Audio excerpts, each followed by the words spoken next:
session. So Joe, let's turn it over to you. All right, thanks, Dad. Good morning, everyone.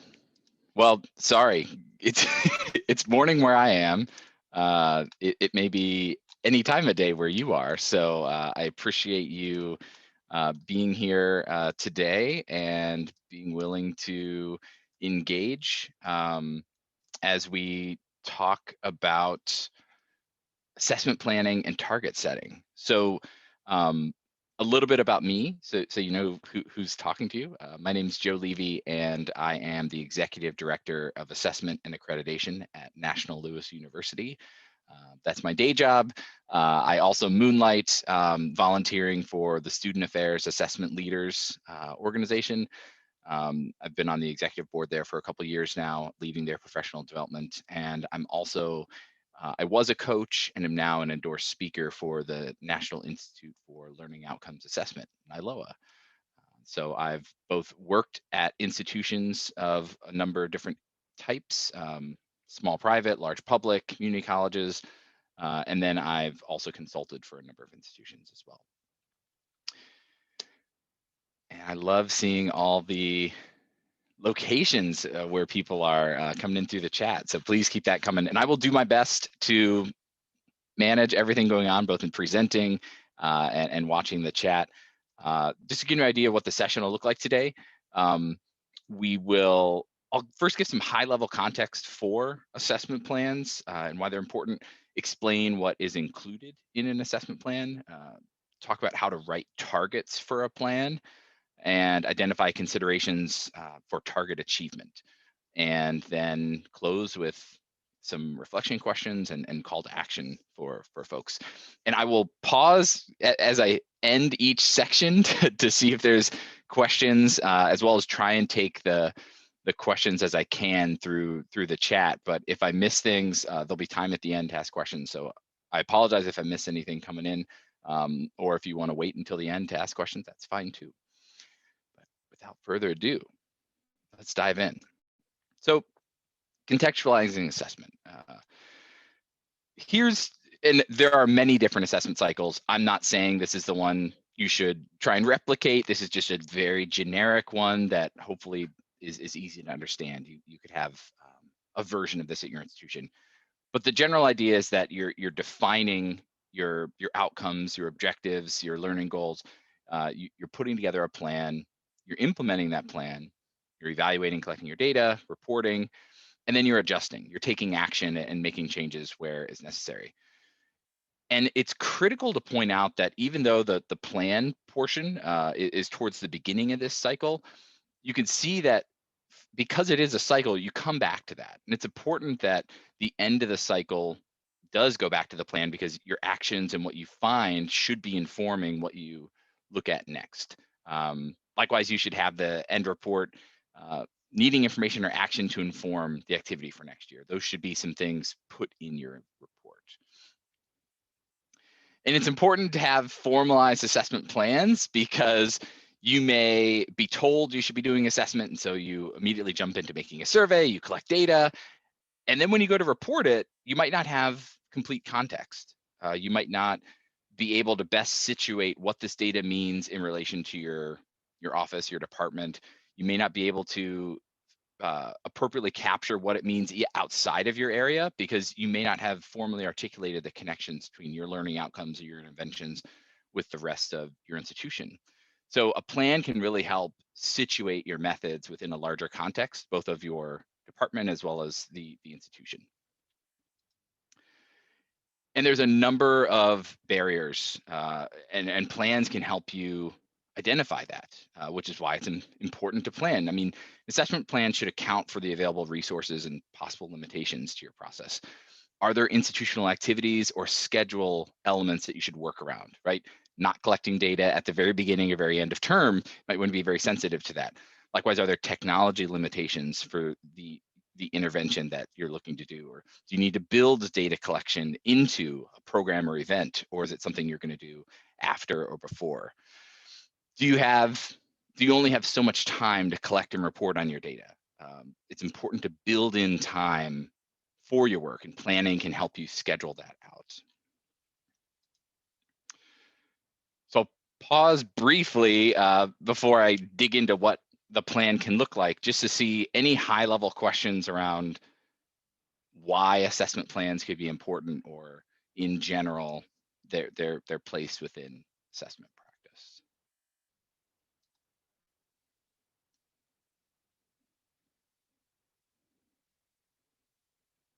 Okay. So putting a plan together, in my opinion, there's 3 sections. One is who you are, 2 is how you will measure, and 3 is what you will expect. So who you are, this is talking about ultimately what your area is. One of the things when I've come into a number of universities, and especially looking at student affairs or co-curricular areas, is they may not even have a department mission statement or be able to tell me succinctly, and if I go from person to person in their office, be able to consistently tell me what their area does. And so a great place to encapsulate this is in your assessment plan. Plus, it's a great opportunity to have that information cemented so that you can reflect on it and know, and be able to look back as you're identifying what to measure, how to measure, and what it might mean, making sure it aligns with who you are and thinking about those connections to the university. It's also important to articulate what you do. So beyond your mission or your high level purpose, putting together your what I like to call your operational or program objectives, what you do, provide, or enable, and the student learning outcomes of your area. So this is what students will know, think, or be able to do after engaging with your services. So here's an example. An operational or program objective could be student activities provides a leadership program to undergraduate students. So again, that's what student activities does.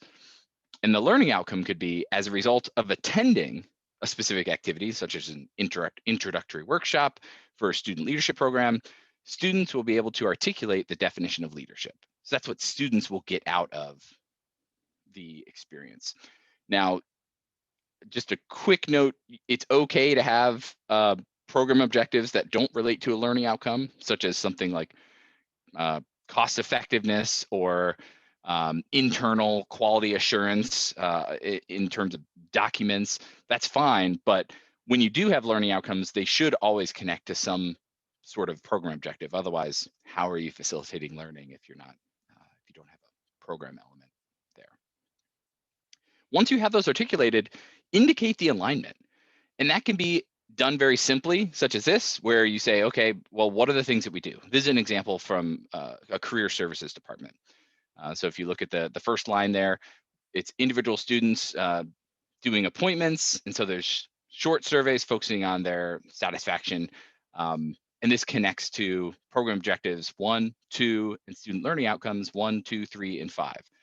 This is helpful to know because as you are then thinking about doing assessment and planning for the year, you could do one of 2 things. You could kind of hold your hand, you could be outcome specific. So you can hold your hand and ignore the intervention side of things and just look at the column on the right and say, okay, we're going to focus on SLO1, which appears in the first row, the third row, the first and the third row. And then you look over the interventions side, those are the ones we're going to measure. Or you could do the opposite. You could focus on your interventions and determine what's important, what's critical, what's the priority for the year. And once you know what that is, let's say it's the employer information sessions, then you hop over and look at the connections and go, oh, so if we're going to assess the employer information sessions, we have an opportunity to get data on PO3, PO4, SLO2, SLO4. And you can have this put together differently as well.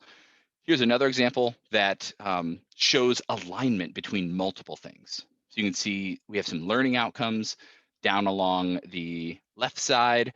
We have connections indicated to university learning outcomes. We have connections to courses or workshops and whatever specific outcomes might be there for a given initiative, because there could be more specific initiatives for a given workshop within a larger series or initiative. And then we have connection to other experiences. And so this could be even outside of your department or your area. And by doing this again, it just provides you with an opportunity to situate and visually see how all of your pieces fit together. It's also a great opportunity to see gaps or saturation of connection. You can see here, like PLO1 has a number of connections to university learning outcomes. PLO3 is only connected to that course 2, whereas PLO2 is seemingly connected to everything. So that's going to be an easy one to measure because it's popping up all over the place. You might not be able to see that, say, in your plan or somewhere else, and so having a visual outcome map can be useful. So how will you measure? We have the, who you are. How are you going to measure it? Well, it's important first to, a psychometric principle is to first determine what it is you need to measure and then determine how you can best measure it. I can't underscore this enough because in my career, it happens all the time. And I'm sure it's happened to you where somebody will tell you or come to you and say, I need to make a 5-question survey. What I want to say to them is, no, you don't, because you should never be starting with your measure. You should always be starting with, what do I need to measure? So maybe it's sense of belonging. Okay, sense of belonging. So what's the best way to measure that? Probably not a 5-question survey. Think about yourself. If you were trying to convey your sense of belonging in your community, in your workplace, whatever it might be, do you really think you'd best be able to do that in a 5-question survey? Probably not. You'd maybe want an interview, a focus group, or at least an open-ended opportunity. Or you may need more than 5 questions to cover that, because in your head, you might think, well, there's a lot of things that go into sense of belonging. So again, don't start with that measure. Start with what you need to measure. And that goes back to your operational objectives or program or student learning outcomes. And I made this acrostic as a way to think about creating or identifying methods. And so you see it spells create there, but consider your purpose. So again, what are you trying to measure? Review past efforts. You don't need to recreate the wheel if you already have something. And likewise, look at the data you might already have in the past. Is it something that you can reuse? Is it something you should learn from? Did you use the data last time? Because if you didn't, you should understand why so that you don't run into that same issue again. E, evaluate the methods for appropriateness. Again, determining, well, should we do a survey for sense of belonging versus something else? A, account for resources and logistics. So this goes back to recognizing that you may have your ideal assessment plan, but there are very real barriers you might come into. You don't have the technology, you don't have the people, you don't have the time. Students might not sit for individual interviews. And so you need to think then, well, what would be the appropriate process? Once you have whatever your measure is going to be, test it. You give it to colleagues, give it to students to get their feedback and make sure that whatever you believe is coming across or that you intend to come across actually is. You should also think about the last piece is ensure purpose is satisfied. So let's say it's a survey or what have you. I always believe that every single question or every single data point that you're collecting should have a purpose. If you can't identify next to every single data point what the purpose it's going to serve, what question it's answering, how you're going to use it in the analysis, then it probably shouldn't be there. It's more of a want or curiosity than it is a need. And because we already are swimming in data, we need to stick more to our needs than our wants. And I want to remind people that there are many types of data collection methods. All of these here are available to you. All of these here are available for academic assessment and student affairs or co-curricular assessment. And so that you don't think I'm hating on surveys, they're listed there, but please don't default to a survey. They are not the best method in many situations. Consider all your options. And if some of these you don't know what they are, look to get familiar with them. That's part of the problem is people default to a survey because maybe that's all they know. Look to learn other methods.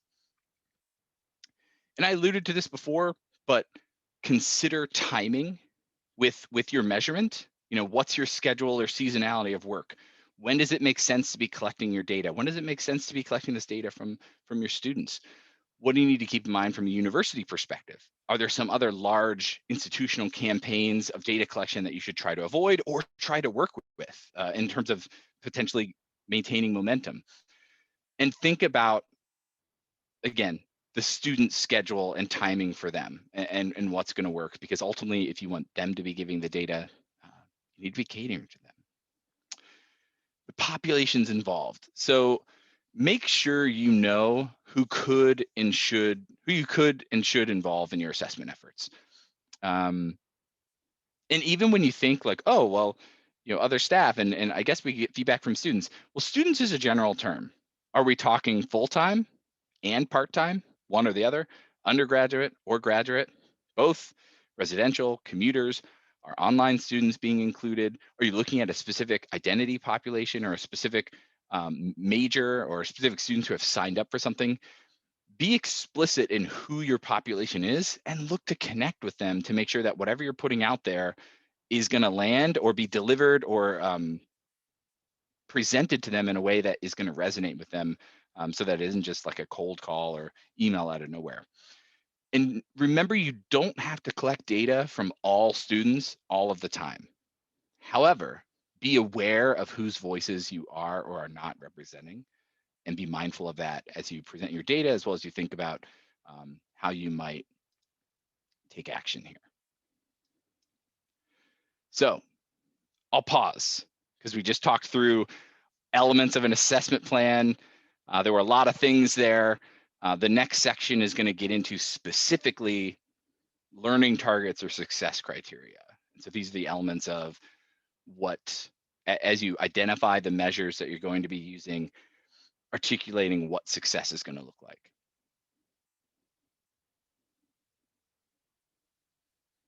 Okay, seems like everyone is tracking, following along so far, or potentially waiting to see if their question gets answered in this next section. So again, remember your foundation as you're thinking about setting targets. So here's just another version of an outcome map. I'm trying to show you a couple different ones because you can do it a lot of different ways. But again, remember what you're coming from, and so just to put it in one way, like the courses here, this course example for PLO4, you see which is represented in courses 1, 2, and 3. If you're measuring that in course 1, you should assume that the demonstration of learning is going to look different than it is in course 3.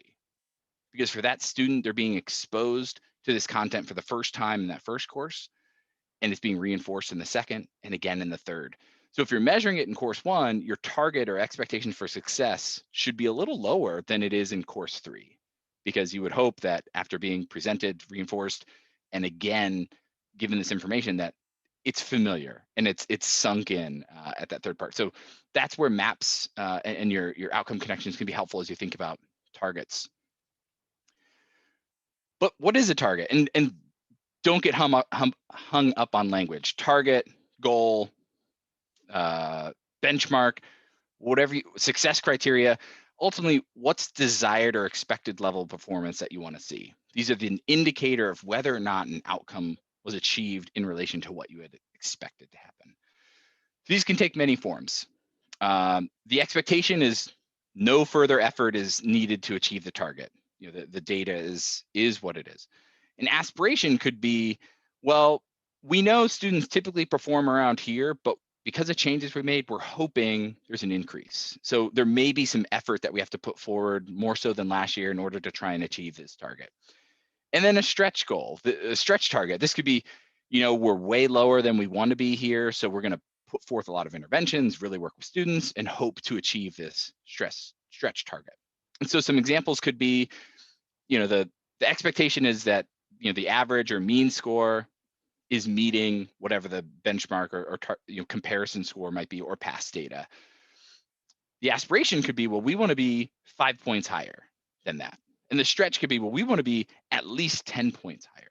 So it's important to recognize the difference there and think not only about what that means in terms of you reporting, but what that means for how business as usual may or may not need to change.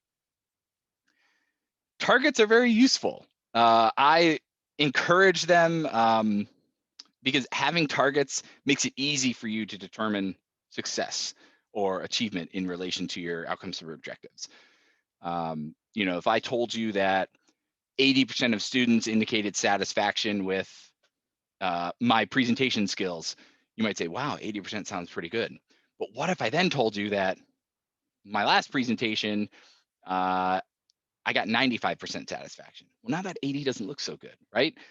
But if we didn't have a target or baseline element that we're comparing the results to, it can be easy for us to become very subjective in how we think that target might interpret. So setting those targets in the planning process becomes very important to then have something to reflect on the back end. And you may have targets already. So don't feel like you have to start from scratch. Again, you could have past data or internal benchmarks you're shooting for. There could be external benchmarks or comparisons that you can go for. Targets can be quantitative, they can be qualitative.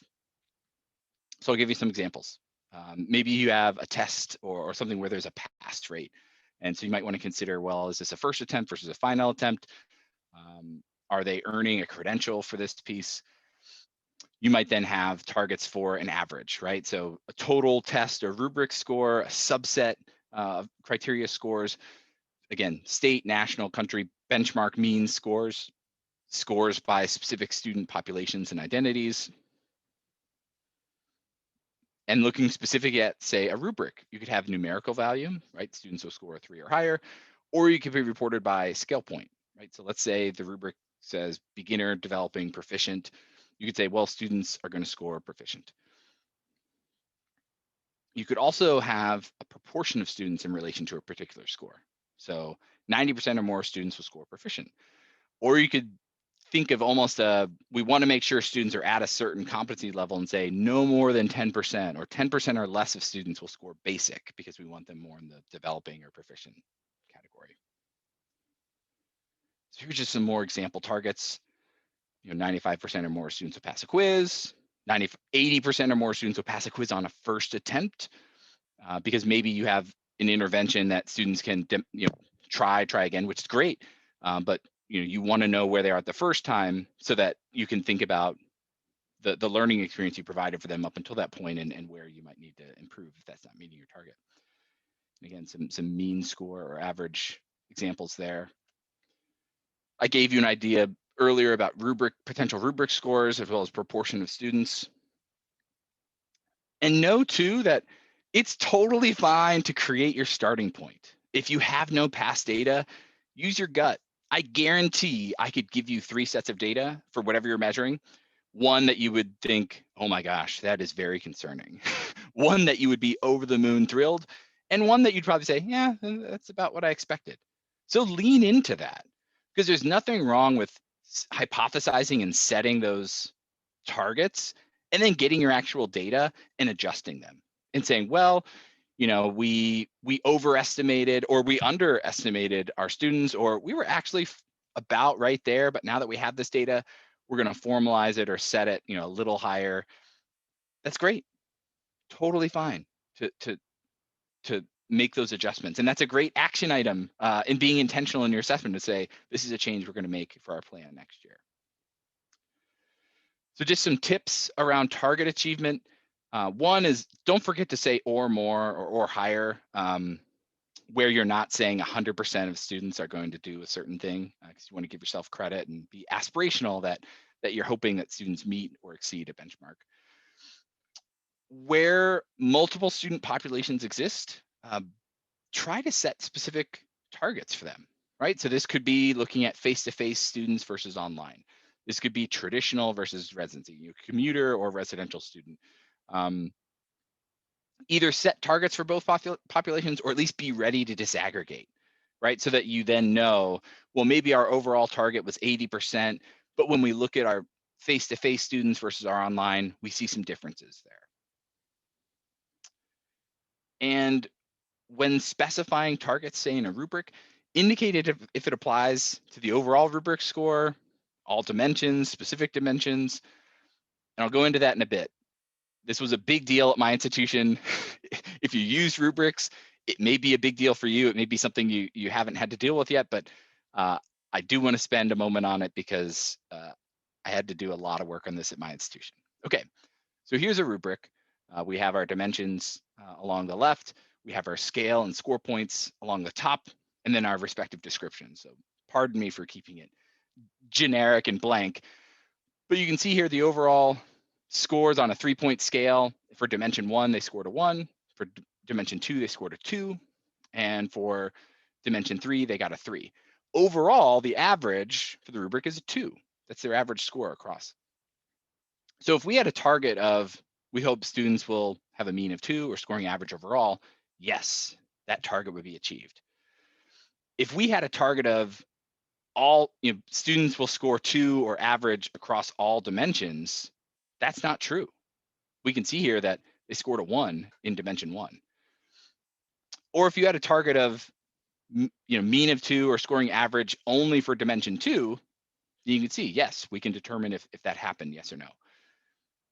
So I'm not saying you should set a target specific, that you should pick one of these 3 options. I'm just trying to point out that because often somebody will make a rubric and then say, students will score a 2. It's like, well, what does that mean? Is that a 2 on an average for everything? Is it an overall score of 2 if everything's added up? Is it just for a specific dimension? Because remember, a rubric for a given intervention could be covering multiple learning outcomes, or maybe dimensions 1 and 2 feed into one outcome. And so then you need to keep that in mind if you're looking for achievement of that outcome and having a target across those dimensions or including both dimensions. So apologies for kind of a deep dive in the rubric there, but it's something that I know at my institution, as I've worked with some other institutions, it can get a little messy and people not fully recognize in terms of being able to untangle those specific dimensions of the rubric. When you're measuring with multiple measures, and this, I set this up with the possible 2 dimensions pertaining to one outcome, have targets for each of those measures, even if it's the same thing, or have a target where you're saying, well, for dimension 1, we want to see this, and we want to see this for dimension 2 in order to determine achievement for learning outcome 1. Or if either of them is okay, you could say or. And I'll just pause real quick. Somebody asked to provide a definition of a rubric. So I think this visual is a good example of what I mean by a rubric. A rubric is an instrument that you define your dimensions along the side. So these are the components that might go into, let's say it's a reflection paper. So dimension 1 might be the student's ability to address the prompt, right? You tell them to reflect about, to define their leadership, to describe their leadership philosophy. Dimension 1 might be their ability to describe their leadership philosophy. Did they articulate a definition of leadership? Dimension 2 might be something like grammar or punctuation, right? Did they spell everything correctly? Is it readable? And dimension 3 might be timeliness. Maybe you asked for them to turn it in by a certain day. So did they do that? Or was it late? Or was it, did they not provide it in the format you wanted? And so in having those pieces, right, like those different elements, you can imagine that my definition of, say, defining a leadership philosophy might look different than yours. And if we have multiple people doing this, or even if we want to make sure that my mood and my being tired or not doesn't impact the score that I give people, you build a rubric so that we clearly define what a below average description looks like, an average description looks like, and an above average description looks like. And so then this way, you sit with this rubric, you put it next to the intervention, whether it's a paper or an observation, and you then score it accordingly.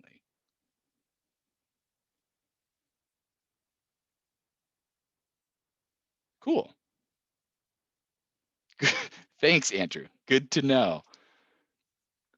And to Marco, the dimensions, the same as performance indicators, I would say it could be, depending on what you mean by performance indicators, I would say the dimensions are the specific aspects that you hope to see in the intervention, or that you hope to see the student demonstrating. And then the scale points across the top, below average, average, above average, 1, 2, and 3, those are the target, what you might base your targets on. We want to see students mostly in the 2 or 3 category, or we want to see them average or above average. Cool.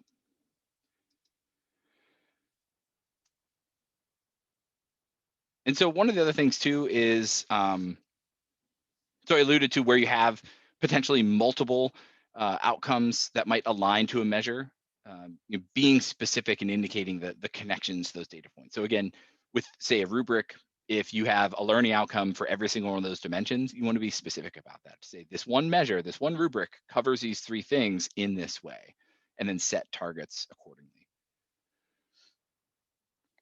And I know sometimes with measures, people can be wanting to measure growth, and that's something you can measure. Something to keep in mind, however, is that if you already have a number of students, like, so your target might be, well, we want to see X%, like 75% of students move from a basic level to a proficient level. That's fine. Just be careful, because what happens if you already had 80% of students at proficient when you started? So then only 20% of them, well, could possibly move from basic to proficient. Well, then technically your target is not met, even though you have great students demonstrating learning. So just be careful around your target and be clear on exactly what you're looking for. I mean, you can measure growth, but just be aware of how, the target you set, so that you're clear there.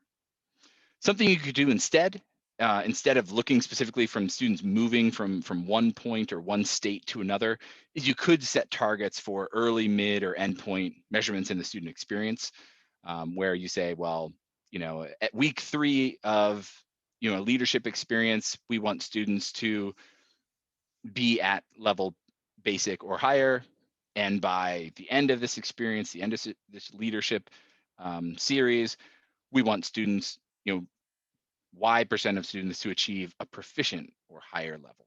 And so that way you're still able to take a step back and look at potential growth, but you're not setting yourself up to where your target could be defunct from the start. I should also clarify too that when you're setting targets, be specific about the data type. So if you know you're looking at means or averages, give your target in that same language. So don't say something like, oh, well, we want to see 90% of students pass, and then report something like 90% of students scored an average of 2. Well, I, as your reader, don't know that whether an average of 2 is a pass or not. So if you want to talk pass rates, talk pass rates. If you want to talk averages, talk averages. So just make sure to align your target with the data type there. Likewise, use numeric scores or the scale point provided as you want to report. So again, with that rubric, either talk about people getting a score of a 2 or a 3, or say basic, proficient, whatever the piece might be. And as alluded, consider that most appropriate target. So let me put it all together, because I know I got in the weeds there with some things, but hopefully it all makes sense here. So here's a target. Students will score a proficient level on Rubric. This reads as all students. So in other words, to achieve this target, you need to be perfect. This also looks at saying that just proficient. So maybe you only want people at a certain level as opposed to proficient or higher. It misses and doesn't credit you for your higher achievers. This also reads as all dimensions or overall rubric score. And you have to think about, well, is all the data relevant? So certainly in the time of, say, a course or a workshop, it could be important to know who turns it in on time, or the grammar aspect. But if really what your intervention was about was them being able to understand and define their leadership philosophy, then maybe that's the important part, and that's the dimension of the rubric that you set a score for. Or again, thinking about a survey, that's the question you hone in on, even if the other ones aren't as pleasing. So a possible fix to that target is saying something like 80% or more students will score proficient or higher on rubric dimensions 1 and 2. A lot clearer, a lot more specific. I will say, in fairness, could have potentially been more specific about who the students are, but at least indicated how many of them there with the 80% or more. When you have accurate and well-written targets, it becomes a lot easier to determine achievement. And it's so then important to have this put in your plan to make the reporting side of things easier. And for anyone who thinks, well, we always meet our targets, or this is going to be easy because our students always do well, what I would say is you always have room for improvement. I have yet to come across an institution that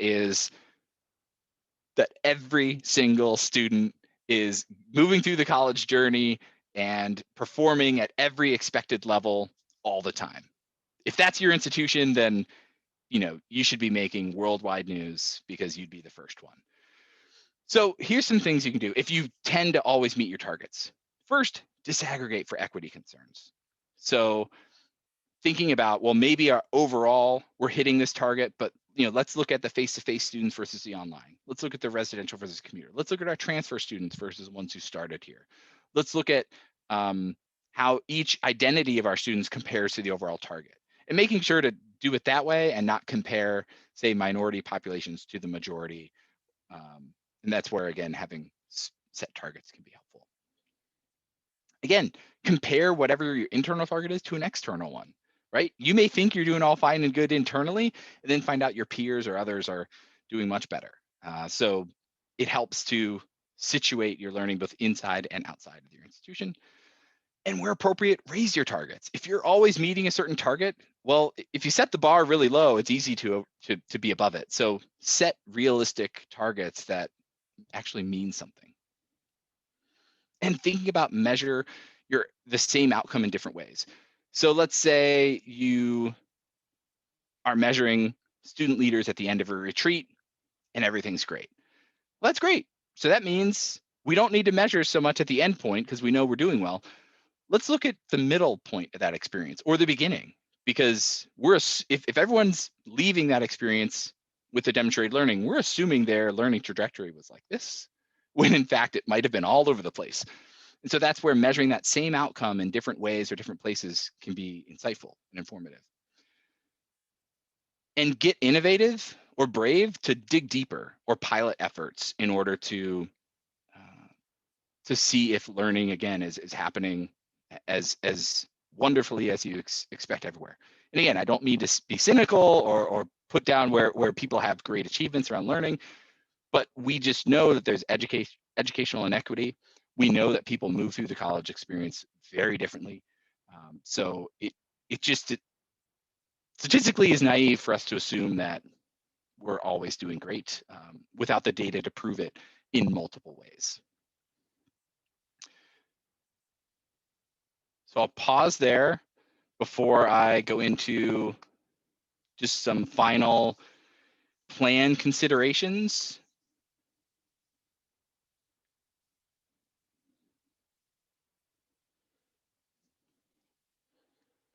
Yeah, Danielle, don't worry, I have some resources at the end for sure about different types of assessments. Should the people evaluating the students be aware of the targets?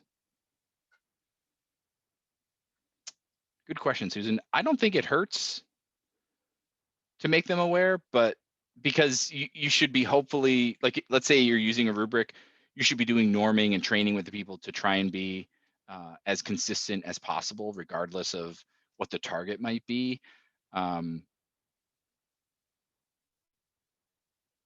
Yeah, and I think the more we put the emphasis on measuring student learning and not say on performance, right? Like, oh, well, the students learned at your workshop. Good job, Susan. Well, no offense to you, but it's about the students, right? And so whether you're achieving your target or not, it's the students demonstrating the learning. And so I think when we do more to put the emphasis on them and their learning, it helps remove some of that potential bias, because I think a good part of that bias can be coming from people thinking, well, if student learning scores high, that's a good reflection on me. When in fact, you may not have done everything in that experience. You may not have A, created it, or B, be the sole responsibility for that student being able to pull that information together and demonstrate their learning. So the more we make it about them, that also helps remove some of the bias. It's also good to share that target, because if somebody is observing students and they become aware that it's clear nobody's even coming close to the target, they can ring the alarm bell and maybe try and even do like a formative or immediate intervention to try and help those students. So yeah, good question.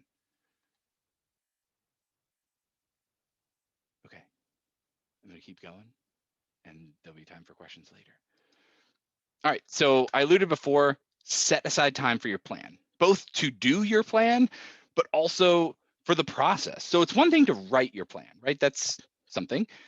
But if you say you identify measures that you have to create, well, when are you going to create them? And when are you going to collect your data? We know assessment is not your full-time job. And even if you're an assessment practitioner, you have other time commitments pulling on you, other duties as assigned. So you need to bake in time in your schedule for creating your measures, for collecting your data, for analyzing and interpreting it. Moreover, even if you are already setting aside that time, make time and put time on other people's calendars to bring in those necessary stakeholders and make sure that their perspectives are part of the meaning-making process. And set aside time to take your actions and make sure you have time to take actions before that next intervention so that it can be meaningful to hope for improvement. So as I alluded, build and plan for your measurement. Part of this too can be preparing and coordinating with other people. So if you know you want to leverage some institutional technology, but you don't know how, you don't have access, well, make sure to queue other folks who do and get on their calendars and bring them into the process so that, again, you can have everything put in place. It can be helpful, even if your plan is set and put on everybody's calendars, to have periodic check-ins, both for yourselves as well as for others, whether it's a mid-year, a monthly, or in relation to your data planning, just to make sure all is going well, to check your response rates, to prep for your analysis, to give people a heads up, you're going to need to pull data at a certain point. And where there might be data gaps or data collection issues, you might be able to catch that and salvage the plan or fix issues to enable some reporting at the end of the year. You might also be able to pivot and adjust your plan accordingly if you see an issue in time. All right, home stretch here. Final tips, and then we'll have time for questions. So again, have a formal plan. You need a plan to guide your activity, ensure you're being intentional, systematic, and comprehensive. Targets then become a very important part of your plan and ability to make it easier for you to report on achievement of outcomes on the back end. Ground your efforts with purpose. So remembering your operational objectives, your learning outcomes. Have it reflect not only the purpose and what's important in your program and department. Because if we're not doing something that's meaningful and manageable, then we're probably not going to engage to our fullest extent. We're probably also not going to make the most of the opportunity. And I always tell people that's what assessment should be. It should be meaningful. So if you feel like, oh, just going through the motions, well, that means something's wrong. That means we need to go back to the beginning and make sure we're setting a meaningful plan of data that you care about, that you can't wait to have because you need it to make decisions or know how things are going. But it also should be manageable. You shouldn't be stressing out and not able to handle what you're trying to do here, because that's not what it's supposed to be. Assessment's supposed to be a process to support you and inform you on how students are learning and enable you to make improvements for a better future. So when establishing your plan, here are some questions that can help guide you. Especially if people haven't articulated program objectives or student learning outcomes. I often say, like, well, what keeps you up at night? What are the things that are most important to you? As well as if you have all those things articulated, but you're not sure where to start, and it would be overwhelming to measure everything, and you don't have to measure everything every year, think about, well, where's their institutional momentum? What's the priority for this year? And what does that then mean for my plan? Here are some questions to help you prepare for success in your plan. Thinking not only about you, but who else should be involved. Other staff members, people from other departments to give their perspective, students to talk about what this might mean to them and ideas they have of how to then best engage students and collect your data, as well as thinking about how you're going to share and communicate this information out to others. Thinking and putting in time for your planning and your process for the year, as well as check-ins, and ensuring you have that time to do this work. So 2 resources that I will put out, shameless self-promotions. The Student Affairs Assessment Leaders, we're a free organization and here in the States, and we have a blog that we regularly post content to. We do monthly webinars. And as Tad alluded, this is actually a joint collaboration, both to help ISAS as well as Student Affairs Assessment Leaders. We're counting this as one of our structured conversation or webinars. We also then have a free Dropbox account of assessment resources that you can go to and pull whatever information as well as contribute information. And we have a list of institutional websites related to assessment so that you can go on their websites, check out their resources. One of the things we also do, we also have a journal.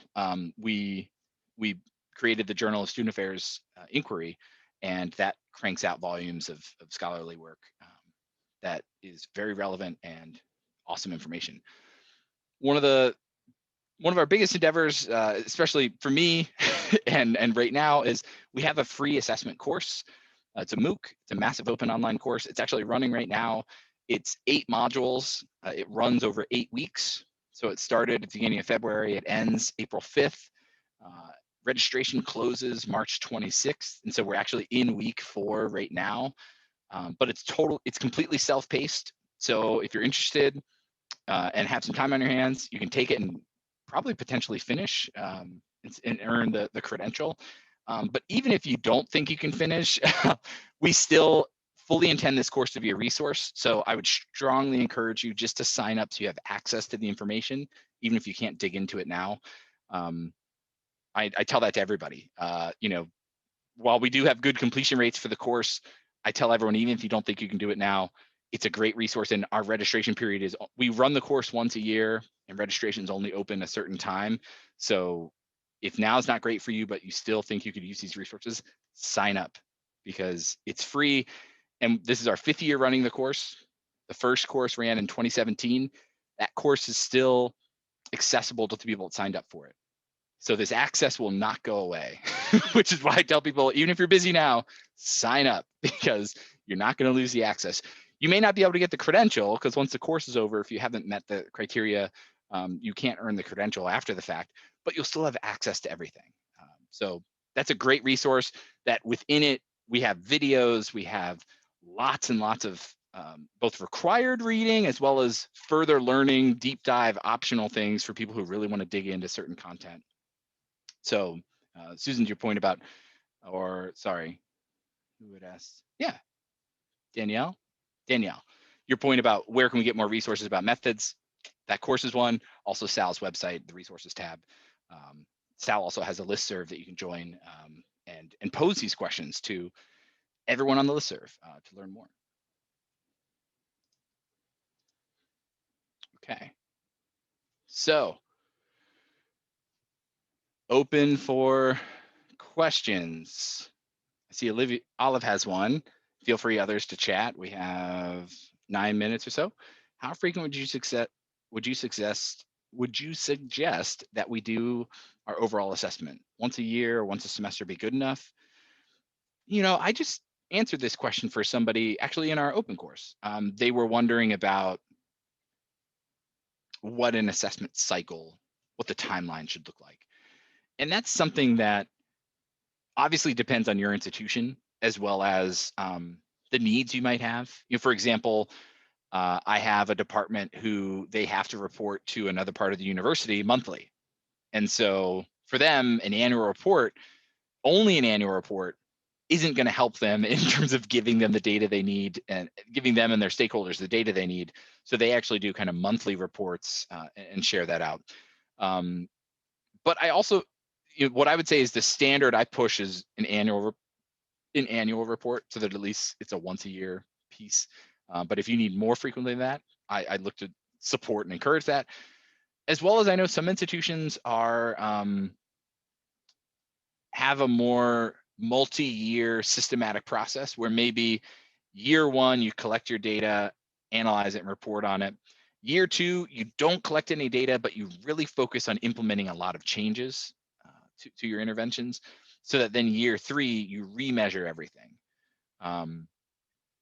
That's a model I've seen. Or also, as I alluded, you don't have to measure everything all the time. So maybe you have 4 learning outcomes and you measure outcomes 1 and 2 in year 1, and you measure outcomes 3 and 4 in year 2, and then you go back and forth, or maybe you do it over a 3-year period. From my experience, what I've seen, as long as you cover all your outcomes and your information within a 3-year period, that's a good norm. But I will say that annual is a good report frequency or cadence, at least, because generally people want to know what's going on once a year. But if once a semester is good for you or good for answering your questions or helping you make decisions, go for it. Because again, assessment should be meaningful and useful. And so if waiting a full year is not going to be meaningful and useful, do what is meaningful and useful.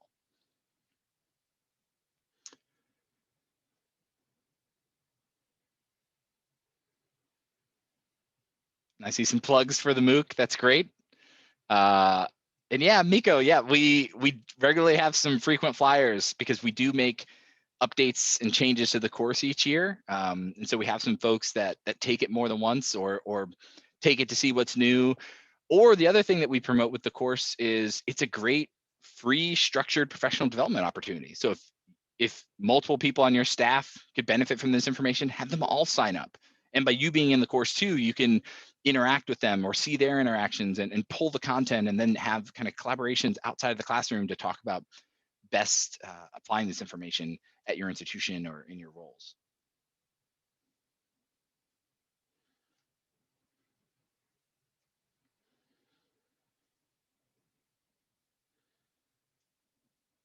One of the things that I would wish we had the time for, but and maybe it's like a part 2, Tad, is just like folks were sharing the language difference with Rubric in other contexts in other countries.